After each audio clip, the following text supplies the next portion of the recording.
We're using Descartes' rule of signs to create a table of values of the possible numbers of positive real zeros, negative real zeros, and imaginary zeros for that polynomial function.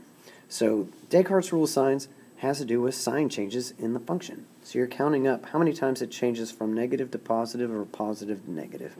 So right here we have one change, and then another one, so there's two, and then it changes again right here, 3, and then another one, 4.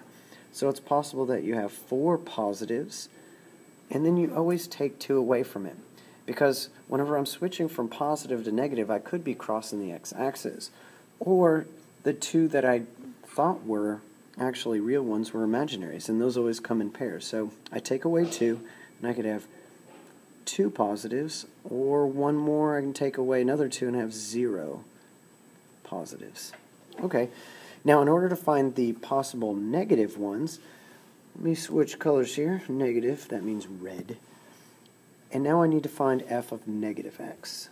So f of negative x, the shortcut on this is to change all the signs of the odd ones. Because the even-powered ones, when you stick a negative number in there, it stays positive. It'll keep whatever sign that it originally had.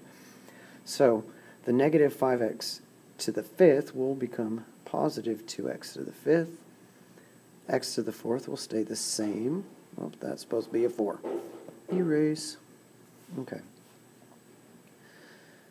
And the cube will turn into, so a positive 3x cubed.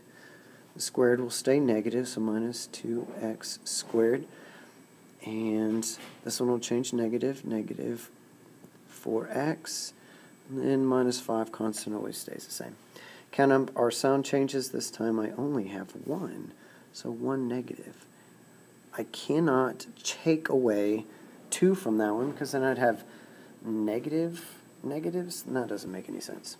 So now let's organize all of this into a table. The table gets blue, like so. I want total, number of zeros, and then all of my positive possibilities, all my negative possibilities, and imaginary. So my total is coming from the fact that this thing is to the 5th power, so I should expect to get 5. Okay, and the first possibility is 4. So I'm going to take the 4 and pair it up with 1, and that means 4 plus 1 is 5. I have nothing left over for imaginaries.